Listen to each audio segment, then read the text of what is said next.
Hello friends, मैं प्रज्ञा। आप सब मुझे देख पा रहे हैं एडू फोरम अकेडमी के यूट्यूब चैनल पर। जैसा कि आप जानते हैं कि हमारे चैनल पर एनसीईआरटी की सीरीज स्टार्ट की गई है। इसमें सारे सब्जेक्ट एनसीईआरटी के कंप्लीट किए जाएंगे ऑलमोस्ट। तो एक्चुअली सारे सब्जेक्ट नहीं, सॉरी माफ़ी चाहूँगी, वो सारे सब्जेक्ट जो आपके कॉम्पिटिटिव एग्जाम्स के लिए ज़रूरी होते हैं वो सारे सब्जेक्ट इसमें कवर किए जाएंगे। जैसे कि geography, history, polity, science, economy, इस तरह से। अभी जो चल रही है वो है ज्योग्राफी बाय आदित्य सर। तो उसी तरह मैं आपके सामने लेके आई हूँ साइंस के एनसीईआरटी, और मैं साइंस के एनसीईआरटी स्टार्ट कर रही हूँ क्लास 9 से। तो आज हम क्लास 9 से स्टार्ट करेंगे। फर्स्ट चैप्टर है और हम पढ़ेंगे क्लास 9 टू 12। ओके, चलिए शुरू करते हैं। तो हमारा फर्स्ट चैप्टर है हमारे आसपास के पदार्थ, मैटर इन आवर सराउंडिंग्स। तो पहले देखते हैं कि पदार्थ है क्या, किसको पदार्थ बोलते हैं। तो जो आपने आसपास सब जगह देखते हैं, तो एक चीज़ ये भी है, एक चीज़ ये भी है, ये माइक भी है, ऐसे ही हम सब भी हैं। आकाश है, पानी है, बादल हैं। तो ये सब चीज़ें किसी न किसी चीज़ से मिलके बनी होती हैं। एक बेसिक इनकी एक संरचना की स्टार्टिंग होती है किसी एक छोटी सी चीज़ से, जो मिलके बनाती है पूरा स्ट्रक्चर। ठीक है, तो उस बेसिक चीज़ को हम बोलते हैं, उस माइन्यूट पार्टिकल को हम बोल सकते हैं पदार्थ। अब साइंस की भाषा में समझेंगे तो पदार्थ है क्या। तो साइंस की भाषा में पदार्थ समझते हैं कि ऐसी कोई भी चीज़ जिसका अपना द्रव्यमान होगा, जिसका अपना आयतन होगा, और साथ ही वो अपना स्थान घेरती है। किसी भी फॉर्म में हो सकती है, लिक्विड, वाटर, सॉलिड, वो मैटर नहीं करता। बस मैटर ये करता है कि उनका अपना द्रव्यमान हो, आयतन हो, और वो स्थान घेरे। ये हो गई साइंस की परिभाषा। जब आप किसी एग्जाम में, अगर आप एग्जाम दे रहे हैं, कोई स्टेटमेंट अगर आपसे पूछा जाता है, तो ये पूरा स्टेटमेंट याद रखने लायक है कि ऐसी कोई भी वस्तु जिसका अपना द्रव्यमान, जिसका अपना आयतन हो, और साथ ही जो स्थान घेरे, उसको हम पदार्थ कहते हैं। ठीक है, ये साइंस की भाषा में समझा। अब थोड़ा नॉर्मल बोलचाल की भाषा में समझते हैं। वो क्या है कि जैसे कि हम सांस लेते हैं, ठीक है, आपको पता है ऑक्सीजन हम इनहेल करते हैं और कार्बन डाइऑक्साइड बाहर निकालते हैं। हम खाना खाते हैं, कार्बोहाइड्रेट होता है, उसमें प्रोटीन होते हैं, लिपिड्स होते हैं, रोटी सब्जी होती है। ठीक है, पत्थर होता है, बादल है, तारे, पौधे, पशु, यहाँ तक कि ये जो आप पानी देख रहे हैं, ये लिक्विड है, ये भी किसी पार्टिकल से मिलके बना है। इसका भी अपना अलग स्ट्रक्चर है। बूंद, पानी की एक बूंद या रेत का एक कण, ये सभी पदार्थ में आते हैं। ठीक है, तो हर चीज़ की अपनी अलग बनावट होती है, और हर चीज़ का अपना एक अलग मास हो सकता है, वेट हो सकता है, वो मैटर नहीं करता। बट ये ऐसी सभी चीज़ें पदार्थ की श्रेणी में आती हैं।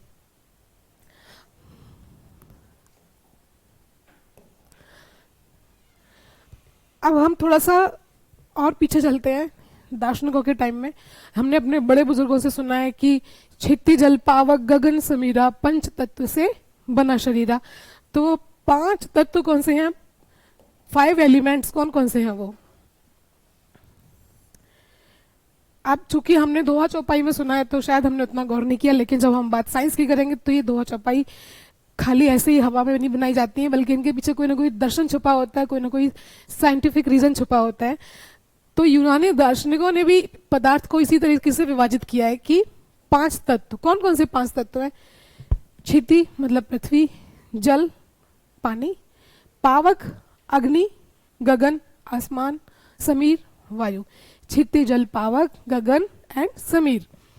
तो दर्शकों ने इन पदार्थ को 5 मूल तत्वों में विभाजित किया है। वो 5 मूल तत्व यही हैं, और इन्हीं 5 तत्व से वस्तुएं बनी है, और इन्हीं 5 तत्व से पूरा ब्रह्मांड, हमारा पूरा यूनिवर्स मिलकर तैयार हुआ है।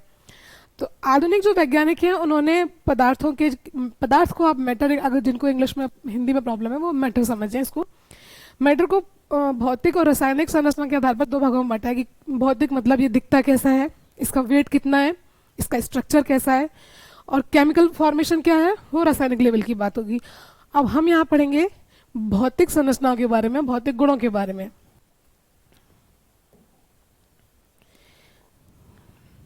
चलिए, तो हम जानते हैं पदार्थ का भौतिक स्वरूप कैसा होता है, उनकी फिजिक कैसे होती है। एक तरीके से आप समझ सकते हैं कि अगर मैं यहाँ खड़ी हूँ तो आप मेरी भौतिक संरचना देखेंगे तो बोलेंगे कि इनकी फिजिक कैसी है, लंबाई, चौड़ाई, ये सब आती है फिजिक में, भौतिक स्ट्रक्चर में, भौतिक संरचना में, सॉरी। तो हम भौतिक स्वरूप के बारे में हम जानते हैं कि पहला है कि पदार्थ कणों से मिलकर बना होता है। कण मतलब छोटे छोटे पार्टिकल से मिलकर, कोई भी चीज़ है छोटे छोटे पार्टिकल से मिलकर बनी होती है। ये कैसे इन्होंने निकाला? पहले पुराने ज़माने में साइंटिस्ट मानते थे कि कोई भी पदार्थ जो है वो लकड़ी के टुकड़े की तरह सतत होते हैं, मतलब ऐसे कुछ इस टाइप के।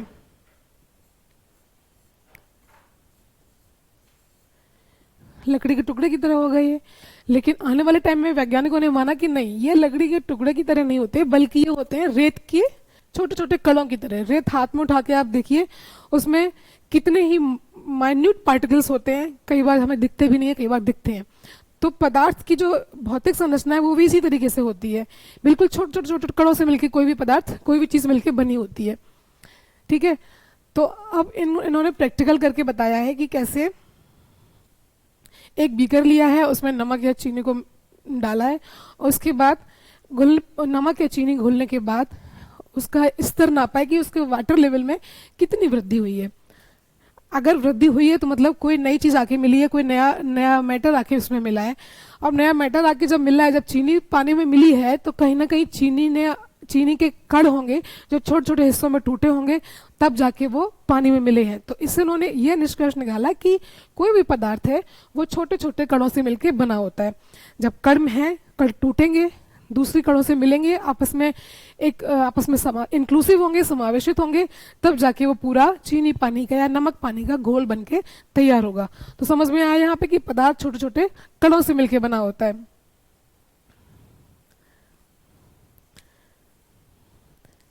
अब ये है कि पदार्थ, चलो मान लिया पदार्थ कणों से मिलकर बना होता है, लेकिन पदार्थ के कण कितने छोटे होते हैं, उनकी कोई वैल्यू है, कोई वजन है, कोई उनका क्षेत्रफल है? कैसे ना मानेंगे कि पदार्थ है वो कितना छोटा हो सकता है, कितने छोटे छोटे कणों से मिलकर बना होता है? तो जैसे कि एक एक्सपेरिमेंट उन्होंने दिया है कि पानी ले, मान लीजिए 100 लीटर पानी है, 10 लीटर पानी है, 1 गिलास पानी है, ठीक है। अब उसमें पोटेशियम परमैंगनेट मिलाया है। पोटेशियम परमैंगनेट का जो कैरेक्टरिस्टिक है, जब पानी में मिलाते हैं तो कलर कुछ इस टाइप का हो जाता है, ठीक है। चलिए, हमने एग्जाम्पल के तौर पे 1 चम्मच मिला लिया, ये पानी है, और इसमें हमने 1 स्पून पोटेशियम परमैंगनेट मिला लिया और कलर आया एकदम डार्क पिंक। फिर हमने उस स्पून को हाफ किया, आधा चम्मच पोटेशियम परमैंगनेट मिलाया, फिर भी कलर आया, उसको थोड़ा और कम किया। ऐसे कम करते करते जब हम बिल्कुल जो चीज़ हमें जो दिखने लायक पार्टिकल्स होते हैं हमने वो मिलाए, तब भी पानी का कलर चेंज हुआ, हल्का हुआ, लेकिन पानी का कलर चेंज हो रहा है। तो इससे उन्होंने ये सिद्ध किया कि पदार्थ बहुत ही छोटे कणों से मिलकर बना होता है, इतने छोटे कि जिनकी हम कल्पना भी नहीं कर सकते। ऐसे ही हम डिटॉल को ले सकते हैं कि पानी में आप डिटॉल मिलाएंगे, बिल्कुल जरा सा डिटॉल मिलाइए, लेकिन फिर भी उसकी खुशबू एक निश्चित मात्रा में आप पानी में मिलाइए तो थोड़ी सी डिटॉल की खुशबू पूरे पानी में फैल जाती है। तो आखिर कितना कम करें कि वो खुशबू फैलना बंद हो जाए? ऐसा होता नहीं है, क्योंकि पदार्थ का अपना गुणधर्म है, वो अपना गुणधर्म, अपना कैरेक्टरिस्टिक कैसे खो सकता है? पोटेशियम परमैंगनेट कलर अपना नहीं छोड़ सकता, डिटॉल अपनी खुशबू नहीं छोड़ सकता।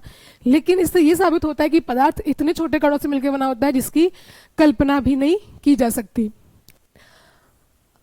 अब चलिए आगे देखते हैं कि ये तो हमने उनके फिजिक के बारे में देखा, किसी पदार्थ के भौतिक लक्षणों के बारे में देखा। अब उनके दूसरे गुणों के बारे में जानते हैं, अभी लक्षणिक गुण के बारे में, कि आखिर उनके अंदर कौन कौन सी खूबियां होती हैं। पहली बात हम देखते हैं जो ये निकल के आई थी कि जो किसी भी पदार्थ है उसके कणों के बीच रिक्त स्थान होता है। मान लीजिए ये पेन है, तो इसमें जो अंदर पार्टिकल हैं तो उनमें कहीं ना कहीं थोड़ा गैप तो होगा, बिल्कुल जरा जरा सा गैप क्यों ना हो सकता है वो गैप ऐसा हो और हो सकता है वो गैप ऐसा और ऐसा हो, एकदम दूर दूर। लेकिन ये चीज तय है कि पदार्थ के कणों के बीच गैप, एक निश्चित स्पेस रहता है, खाली जगह छूटी रहती है। फॉर एग्जाम्पल इन्होंने बताया कि चलिए नींबू पानी का घोल तैयार किया है, ठीक है। जब नींबू पानी का घोल मिलाया तो पानी में नींबू भी मिला है और चीनी भी मिली है, मीठा भी है, खट्टा भी है। तो ऐसा कैसे संभव हुआ? ऐसा इसलिए पॉसिबल हुआ कि नींबू के जो पार्टिकल्स थे उनके बीच में कुछ खाली जगह थी, और चीनी के जो कण थे, चीनी का एक कण, उसके अंदर कई हजार छोटे छोटे कण होते हैं, उनकी हम बात कर रहे हैं, उन कणों के बीच में कहीं ना कहीं छोटी खाली खाली जगह होगी। तो ये जब आपस में मिले तो एक दूसरे में समावेशित हो गए। जब एक दूसरे में मिले तब जाके ये एक ऐसा टेस्ट तैयार हुआ जो नींबू पानी का घोल बनाया, और खट्टा भी है मीठा भी है, साथ में दिख नहीं रहा है अलग अलग, लेकिन वो एक साथ ही है। ठीक है। चीनी, अगर हम चाय की बात करते हैं तो चाय भी ऐसे बनती है, चाय की पत्ती डालते हैं, चीनी डालते हैं, दूध डालते हैं, तो सारे अलग अलग पदार्थ हैं। चीनी भी अलग है, पत्ती भी अलग है, दूध भी अलग है, लेकिन इनके सबके कणों के बीच में कहीं ना कहीं खाली स्थान छूटा है, जिसमें दूसरे पदार्थ के कण आके आपस में मिल रहे हैं और एक नई चीज मिला के तैयार कर रहे हैं, जिसको हमने क्या नाम दिया? चाय नाम दिया। ठीक है। तो इस तरह इन्होंने दर्शाया कि पदार्थ के कणों के बीच पर्याप्त रिक्त स्थान होता है जिसमें दूसरा पदार्थ के कण आपस में आके मिल सकते हैं। और क्या, और कौन से लक्षण है पदार्थ के? पदार्थ के कण निरंतर गतिशील होते हैं। चलिए, ये बहुत ही इजी एग्जांपल है, इसको ऐसे समझते हैं। माना ये रूम है, इस रूम के एक कोने पे हमने धूप बत्ती जलाई। ठीक है। अब वो धूप बत्ती की खुशबू उस कोने तक बैठे इंसान को महसूस हो रही है, यहाँ तक कि अगर थोड़ा स्पेस होगा इस रूम में, विंडो में, डोर में, तो वो खुशबू रूम के बाहर तक चली जाएगी। मतलब पदार्थ के कण गतिशील होते हैं। किस अलग अलग पदार्थों की अलग अलग स्थिति होती है। किसी पदार्थ के कण कम गतिशील होते हैं, किसी पदार्थ में कण ज्यादा गतिशील होते हैं। जैसे लिक्विड की बात हम आगे देखेंगे, पानी है, पानी मूव कर रहा है, ठीक है, लेकिन इतना मूव नहीं कर रहा है कि ये एक इस कमरे से निकल के बाहर चला जाए, लेकिन फिर भी जिस पात्र में है, जिस बर्तन में है, वहां कंटिन्यू मूव कर रहा है, क्योंकि इसके जो कण है उनके बीच में पर्याप्त रिक्त स्थान है कि जहां वो है वहीं वो मूव कर सके, उसके कण आपस में गति कर सके। लेकिन इतना दूर दूर कण नहीं है इसके, इतना चलायमान नहीं है कि वो निकल के कमरे से बाहर पहुंच जाए इस बर्तन से अपने आप निकल के। वो किस में होता है? वो सिर्फ गैसों में संभव है। अब जैसे हमने अगरबत्ती की बात की, अगरबत्ती जली तो धुआं निकला, धुआं क्या है? गैस है, उसमें फ्रेग्रेंस है, खुशबू है, तो उनके कणों में ज्यादा गतिशीलता है, इसलिए वो दूर दूर तक बिखर गई। इस अगरबत्ती का एग्जाम्पल दिया हमने आपको। ठीक है। तो इससे एक चीज समझ में ये आ गई कि पदार्थ के कण आपस में, पदार्थ के कणों में काफी दूरी, वो काफी लंबी दूरी तय करने की क्षमता होती है। अब देखते हैं कि जब कण गति करते हैं तो उनमें और क्या क्या चाहिए रहता है। एक चीज यहाँ पर नोट करने लायक है, अगर आप यूपीएससी एस्पिरेंट हैं, स्टेट पीएससी या कोई और कॉम्पिटिटिव एग्जाम्स भी दे रहे हैं, तब भी आप इस पैरा को बहुत ही गौर से देखें। जैसा हमने बताया कि पदार्थ के कण निरंतर गतिशील होते हैं। पानी है, पानी के पार्टिकल्स अंदर मूव कर रहे हैं, इसलिए पानी चल रहा है। अगरबत्ती की बात की तो उसका धुआं निकल के बह रहा है क्योंकि उसके कण और ज्यादा गति कर रहे हैं, तो वो और दूर तक पहुंच गया। लेकिन एक चीज देखिए कि पदार्थ के कण गतिशील होते हैं, क्यों होते हैं? क्योंकि उनके अंदर खुद की गतिज ऊर्जा, मतलब काइनेटिक एनर्जी होती है। ठीक है। जब हम टेम्परेचर बढ़ाते हैं तो उनकी गतिज ऊर्जा बढ़ जाती है। जैसे कि हमने पानी गर्म किया, पानी को अगर हमने गर्म करने रख दिया तो पानी कैसा होगा? भाप बन के उड़ने लगेगा। पानी के कण, उनकी गतिज ऊर्जा बढ़ जाएगी, वो भाप बन के उड़ेगा और वो दूर तक फैल जाएंगे। अगरबत्ती को हमने जलाया, जब तक अगरबत्ती सॉलिड फॉर्म में थी उसकी खुशबू हमने दूर तक महसूस नहीं की, लेकिन हमने जब उसको जलाया तो उसके कणों में गतिज ऊर्जा आई। उनकी गतिज ऊर्जा जैसे जैसे टेम्परेचर बढ़ाया वैसे वैसे बढ़ी और उसके कण और दूर तक बिखर गए। ठीक है। तो टेम्परेचर बढ़ाने पर कणों की गतिज ऊर्जा भी बढ़ जाती है। तो अब ये देखा, इन सारे एक्सपेरिमेंट से ये निकल के आया कि पदार्थ के कण अपने आप ही एक दूसरे के साथ अंतर मिश्रित हो जाते हैं। जैसे कि चाय का एग्जांपल दिया, नींबू पानी का एग्जांपल दिया, नमक चीनी के घोल, नमक और पानी के घोल का एग्जांपल दिया। तो इनमें ये क्षमता थी, इनके अंदर की ये टेंडेंसी थी कि वो आपस में एक दूसरे से मिल गए और मिलकर उन्होंने एक मिक्सचर तैयार कर लिया। ठीक है। ऐसा क्यों होता है? ऐसा इसीलिए होता है क्योंकि उनके कणों के बीच में कहीं ना कहीं खाली स्थान है। ये दूध है माना, अब मिल्क में भी छोटे छोटे पार्टिकल्स होंगे, उनके कण होंगे इतनी दूरी दूरी पे। अब हमने इसमें क्या मिला दी? चाय की पत्ती मिला दी। चलो ठीक है, चाय पत्ती मिला दी। अब वो चाय पत्ती आके इसमें मिली है तो उसके कणों के बीच में भी कहीं ना कहीं खाली स्थान होगा। अब जब दोनों के कणों के बीच खाली स्थान था तो उन्होंने मिलके एक ब्राउन कलर का घोल तैयार कर लिया जिसको हमने चाय नाम दिया है। ठीक। अब विभिन्न पदार्थों के कणों का स्वतः मिलना ही विसरण कहलाता है। ये एक डेफिनेशन है, आप लोग इसको जरा गौर से याद करना। विसरण मतलब, जिनको भी हिंदी समझ में नहीं आती बच्चों को, उनके लिए है विसरण मतलब होता है डिफ्यूजन, एक जगह से दूसरी जगह तक चले जाना। तो कणों का स्वतः मिलना ही विसरण कहलाता है। जैसे अगरबत्ती का एग्जाम्पल समझिए, उसके कण, जब अगरबत्ती को धूप बत्ती को जलाया तो उसके कण एक जगह से दूसरी जगह तक पहुंच गए, मतलब उनका डिफ्यूजन हो गया, वो विसरण का नियम लागू कर रहे थे वहां पे। और गर्म करने पर ये विसरण और तेज हो जाता है, गर्म करने पर काइनेटिक एनर्जी बढ़ती है, गतिज ऊर्जा बढ़ती है उनकी, तो वो जब गतिज ऊर्जा बढ़ती है तो गति ज्यादा जल्दी से करते हैं और एक स्थान से दूसरे स्थान तक पहुंच जाते हैं। ठीक है, तो इस तरह विसरण का जो विसरण है, डिफ्यूजन है, वो और तेज हो जाता है टेम्परेचर बढ़ाने पर। आगे क्या है, हम पदार्थ की खूबियों के बारे में बात कर रहे थे। हमने पहले उनकी फिजिक्स के बारे में बात की कि कैसे होते हैं, कैसे ठोस भी हो सकते हैं और दिखने में कैसे रहते हैं। फिजिक्स के अलावा हमने अब उनके अंदर की चीजों की बात कर रहे हैं, तो उसमें एक चीज ये निकल के आई है कि पदार्थ के कण एक दूसरे को आकर्षित करते हैं। जैसे कि ये है पेन है, ये किसी न किसी पदार्थ से मिलकर बना है। ठीक, अब जिस पदार्थ से मिलकर बना है उसके कणों की टेंडेंसी है, उनके कणों की प्रकृति है कि वो आपस में एक दूसरे से बहुत ज्यादा तेज टाइट जकड़े हुए हैं। जब जितना टाइट जकड़े हैं उतना ही, उसी वजह से ये उतना ठोस है। अब जैसे ये पानी का एग्जांपल समझिए, पानी के कणों में भी एक आकर्षण की क्षमता है, आकर्षण की शक्ति है, टेंडेंसी है कि कण एक दूसरे को बांधे रखते हैं खुद से। तो पानी के कण भी एक दूसरे को बांधे हैं, लेकिन इतना ज्यादा ताकत से नहीं बांधे जितनी ताकत से इस पेन के, जो जिस पदार्थ से पेन मिलकर तैयार हुआ है उसके कण बांधे हुए हैं। ठीक है, या फिर हम ग्लास की बात करते हैं। ग्लास कैसा है, ग्लास सॉलिड है, पानी लिक्विड है। तो ग्लास है, कांच के कण भी आपस में एक दूसरे को बांधे हैं और इतना टाइट बांधे हैं कि ये सॉलिड है।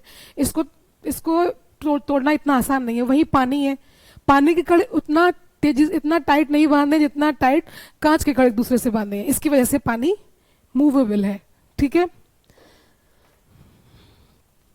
तो पदार्थ के कणों में एक दूसरे को आकर्षित करने की क्षमता होती है या फिर टेंडेंसी होती है। इसे कैसे समझते हैं कि इन्होंने एक एग्जांपल दिया है कि माना एक कोई ग्राउंड है, उसमें 4 बच्चे हैं, तो 4 बच्चों ने एक दूसरे को कमर से पकड़ के रखा है, बिल्कुल इस तरीके से। ये मिश्मी जनजाति है या जनजातीय नृत्य हो रहा है, उसका एग्जाम्पल दिया है। तो ये नॉर्थ ईस्ट का है। तो अब जब कमर से पकड़ के बांधे हैं 4 बच्चे, और वहीं 4 बच्चे एक दूसरे को हाथ से पकड़ के खड़े हुए हैं।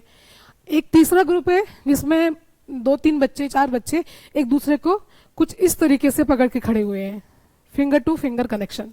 ठीक, अब ये देखना है कि अब चूंकि पदार्थ के कणों में अगर हम प्रत्येक बच्चे को एक पदार्थ मान लें, एक मैटर मान लें, तो हम देखेंगे कि कौन सा पदार्थ तोड़ना आसान है और कौन सा पदार्थ तोड़ना टफ है। अब जाहिर सी बात है, जो माना ये जो बच्चे हैं 4, जो लड़कियां हैं, इनको हमने पदार्थ का नाम दे दिया, पार्टिकल्स का नाम दे दिया। अब इनको तोड़ना टफ रहेगा।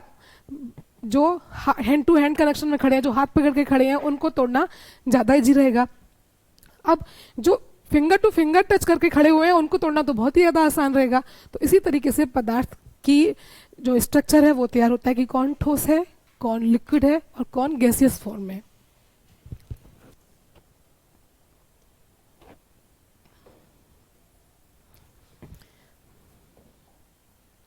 पदार्थ के कण एक दूसरे को आकर्षित करते हैं। पदार्थ के कणों की नेचर टेंडेंसी होती है कि वो एक दूसरे को टाइट से बांधे रखते हैं। उसी आधार पर तैयार होता है ठोस, उसी आधार पे द्रव, उसी आधार पे गैस तैयार होती है। ठीक है,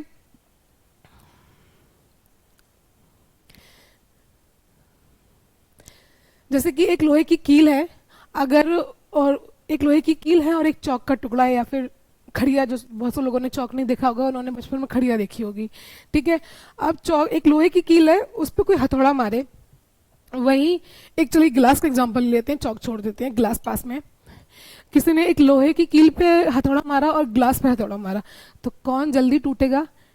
इसमें टूटेगा जल्दी जो ग्लास है वो, क्योंकि लोहे के कण, लोहा जो है उसके कण आपस में एक दूसरे को इतना टाइट से बांधे हुए हैं कि उनको अलग करना बहुत ही मुश्किल है। वहीं जो ग्लास है, ये इसके कण आपस में एक दूसरे को उतना टाइट से नहीं पकड़े हुए हैं, उतना ज्यादा आकर्षित नहीं कर रहे हैं, उतना ज्यादा अट्रैक्शन फोर्स नहीं है उनमें कि उसको तोड़ने पर वो अपनी जगह से ना हिले। इसको ये टूट सकता है जबकि लोहा नहीं टूटेगा।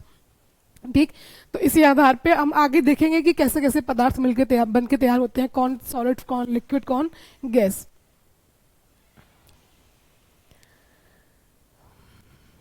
ये पदार्थ की अवस्था है, इसको हम अगले भाग में पढ़ेंगे। Let's continue.